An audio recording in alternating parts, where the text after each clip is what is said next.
But Savitri व्रत करेगा लगन से, सातों जन्म का साथ मिलेगा सजन से, सातों जन्म का साथ मिलेगा सजन से। हाय एवरीवन, मैं मीतू शुक्ला SPM ब्लॉग्स में आप सबका स्वागत करती हूँ। दोस्तों, बट सावित्री व्रत 2023 में कब करना है और कब इसका नहा खाए करें, कब इसका पारण करें, त्रिदिवसीय व्रत है। दोस्तों, ये व्रत को सत्यवान के अखंड दीर्घायु के लिए जो सावित्री थी सो 3 दिन का ही व्रत रखी थी। पहला दिन नहा खाए और जिस दिन व्रत का उपवास था उस दिन वो व्रत के अखंड रखी थी और तीसरे दिन ही उसका वो व्रत को खोली थी। तो अपने अखंड सौभाग्य के लिए जो मेरे बहनें हैं उनको क्या करना चाहिए, किस दिन इस व्रत को रखना चाहिए, क्योंकि व्रत जो है अपनी पति की लंबी आयु के लिए, दीर्घायु के लिए, अखंड सौभाग्य के लिए इस व्रत को रखा जाता है। तो दोस्तों, ये मेरा वीडियो अच्छा लगेगा तो मेरे वीडियो को आप लोग लाइक करेंगे, शेयर करेंगे, चैनल को सब्सक्राइब करेंगे, बेल आइकन को प्रेस करेंगे, क्योंकि मेरे वीडियो का नोटिफिकेशन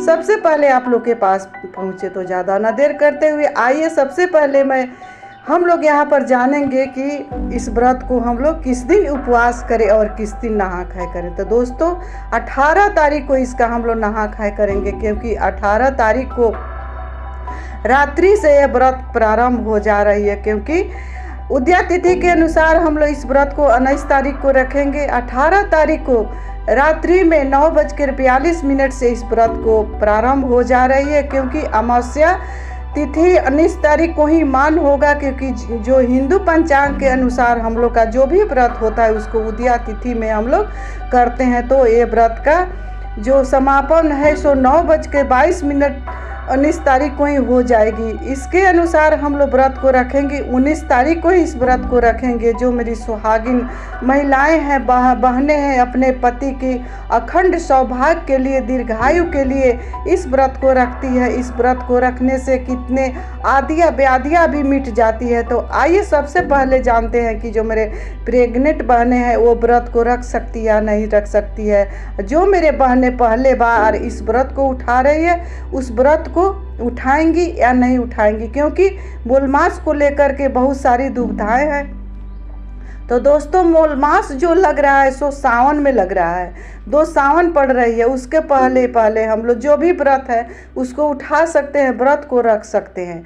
तो ये बट जो व्रत है, इसको बट सावित्री व्रत है, इसको रखने में कहीं कोई दुविधा नहीं है। तो जो मेरे प्रेग्नेंट बहनें भी है तो उसी तरह जो हर साल की भांति वो व्रत रख सकती है, अपने व्रत को कर सकती है, अपने पति के अखंड सौभाग्य के लिए इस व्रत को रख सकती है। जो मेरे बहन जो है सो पहले बार इस व्रत को उठा रही है उनको थोड़ा कुछ अलग तरह से, अलग नियम से उठाना होता है। सो आइए हम लोग जान लेते हैं कि किस तरह से जो मेरे बहनें हैं सो पहले उस व्रत को उठाएगी। बट जो अमावस्या है उस दिन सबसे पहले जो मेरे बहन हैं जिनको पहले इस व्रत को उठाना है, पहल सबसे पहले उठेंगी, नहा धोआ करके जो अपने ब्याही साड़ी है उसी साड़ी को पहन करके एक कलश में जल रखेगी, उस जल में शक्कर रखेगी और पैसा, कसैली, पान के पत्ते, लौंग, इलायची लेकर के जाएंगी। 4 बजे पहुंच जाना है बट वृक्ष के पास। वहां जाकर के न्योता देंगी, बट वृक्ष से कहेंगे कि हे बटकेश्वर महादेव, हे ब्रह्मा विष्णु महेश, इस साल मेरा पहला जो मैं व्रत रखी हूँ अपने अखंड सौभाग्य के लिए, उसका मैं यहाँ पर न्योता देने आई हूँ। आप लोग न्योता को स्वीकार करें। इसके बाद मैं पूजन करने आऊँगी और मेरे अखंड को सौभाग्य को अमर रखना। इस तरह से करके जो बहनें आएंगी उसके बाद 16 श्रृंगार करेंगी, अपने साड़ी को चेंज करेंगी। जो ब्याही हुई साड़ी है उसको निकाल देंगी, उसको खोल करके दूसरी साड़ी पहनेंगी। वो भी साड़ी कोरा होना चाहिए। यहाँ पर जान लीजिए कि उसके बाद से जो आप लोग व्रत रखेंगे उसमें अपने धुले हुए भी साड़ी पहन सकते हैं। लेकिन जो मेरे बहनें हैं सो पहल जो व्रत को उठा रही है, रख रही है, उनको कोरा साड़ी ही पहनना चाहिए। ब्याही साड़ी पहन करके आप लोग न्योता देंगे और कोरा साड़ी पहन करके 16 श्रृंगार में सज करके आप लोग जाएंगे, बट वृक्ष को पूजा करेंगे। उसके बाद 16 श्रृंगार करने के बाद आप लोग ऋतु फल को लेंगे और 16 श्रृंगार चढ़ाने के लिए भी लेंगे और कुछ पकवान बना लेंगे। जो बट का पकुआ गिरता है, थोड़ा थोड़ा आटे का और शक्कर मिला करके उस तरह का भी पकवान बना करके ले जा करके वहाँ चढ़ाएंगे। मान्यता है कि उसमें ब्रह्मा विष्णु महेश के साथ उनकी तीनों शक्तियाँ वहाँ पर विराजमान रहती है। तो जो मेरी जो बहनें हैं उनका पूजन करती है, सिंचन करती है, उनका सौभाग्य अखंड रहता है, वो में कहीं भी दो राय नहीं है। सबसे पहले जाएंगे 16 श्रृंगार में सज के वहाँ जाएंगे। सबसे पहले वहाँ जो गुड़ मिश्रित जल है उससे जो बटकेश्वर महादेव है, बट वृक्ष है, उसमें सिंचन करेंगे। उसके बाद सिंदूर, रोड़ी, चंदन चढ़ाएंगे। दही भी थोड़ा ले जाएंगे क्योंकि दही शुभता का प्रतीक है, दही भी चढ़ाएंगे। और जितनी ऋतु फल है उस सारी चढ़ाएंगे। भिगोए हुए चना को भी उसमें शामिल करेंगे। और उसके बाद मौली से जो बट वृक्ष है उसका परिक्रमा करेंगे।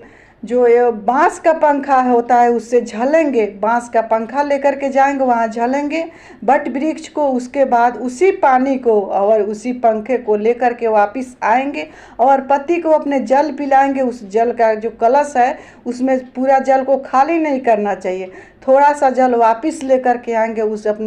उसी जल को अपने पति को पिलाएंगे और पिलाने के बाद पंखे को झलेंगे और पति को प्रणाम करेंगे, पति से आशीर्वाद लेंगे अखंड सौभाग्य का। उसके बाद आप लोग देख लेंगे किन्हीं किन्हीं बहनें मीठे का जो होता है खाना पकवान बना करके खाती है। कोई कोई बहनें मेरी है जो 56 भोग बना करके उस दिन खाती है और कोई कोई बहनें हैं जो निरामिष रहती है, कोई कोई बहनें फलाहार करती है और कोई कोई जो बहनें हैं सो जो नान लेती है, पानी लेती है, अपने व्रत को निर्जला निराहार रह करके करती है। तो आप लोग देख लेंगे कि किस तरह से इस व्रत को करना है। जो मेरे बहनें हर साल कर रही है उनको भी इस विधि को दोहराना होता है, क्योंकि आपके पास अगर कोरा साड़ी है तो कोरा साड़ी ही पहनेंगे, नहीं कोरा साड़ी है तो धुले हुए वस्त्र पहनेंगे।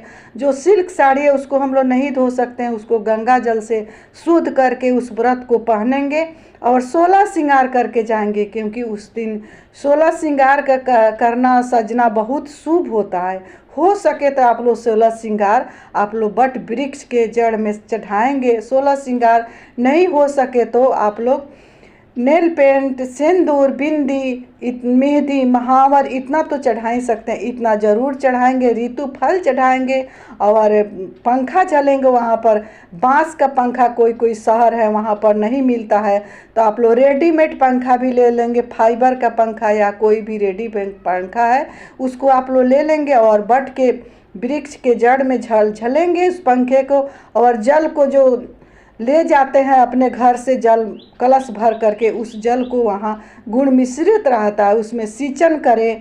मौली से 108 बार परिक्रमा करें। 108 बार आप लोग नहीं कर सकते हैं तो देख लेंगे 8 बार करें या 5 बार करें, 7 बार करें, 9 बार या 11 बार परिक्रमा करके जो बट वृक्ष है उनसे प्रार्थना करें अपने अखंड सौभाग्य के लिए। वापस फिर आए अपने घर में और पति को उसी पंखे से जले, पति को प्रणाम करें, उसी जल को अपने पति को पिलाएं जो गुड़ मिश्रित जल है और पति से अपने अखंड सौभाग्य का वरदान ले। इसी तरह से अपने व्रत को रखेंगे दोस्तों।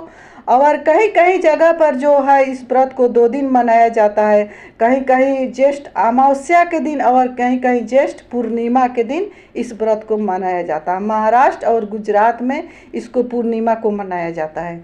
तो जो मेरी बहनें हैं सो आप लोग देख लेंगे कि आपको किस तिथि में और किस दिन मनाना है, उस तरह से मनाएंगे। अगर आप लोग के यहाँ जिस तरह होता है उसी तरह से व्रत को इस व्रत को रखेंगे, क्योंकि जो अखंड का सौभाग्य है उसका जो व्रत होता है, सौभाग्य का जो व्रत होता है, इस अखंड सौभाग्य वाली व्रत है। जो बहनें हैं, जो नारी है, जो स्त्रियां हैं इस व्रत को विधि विधान नियम से कर लेती है तो उनका भी सौभाग्य सावित्री की तरह अखंड हो जाता है। क्योंकि इसी व्रत को रखने से सावित्री सत्यवान के यहाँ जो सावित्री जो थी सो यमराज के यहाँ से भी अपने पति को प्राण को छीन करके ले आई थी, और साथ ही साथ अपने सारे जो वरदान है सो मांग करके ले आई थी। तो जो मेरे बहनें हैं सो उम्मीद करती हूँ व्रत अच्छे से करेंगी और उनको अखंड सौभाग्य मिले। आप लोग का सौभाग्य अखंड रहे, खुश रहे, स्वस्थ रहे, जहाँ कहीं भी रहे खूब मस्त रहे। मिलते हुए अगले वीडियो में, तब तक के लिए इतना ही। अपने वाणी को श्री विष्णु भगवान के चरणों में विराम दे रही हूँ। श्री नमः भगवते वासुदेवाय।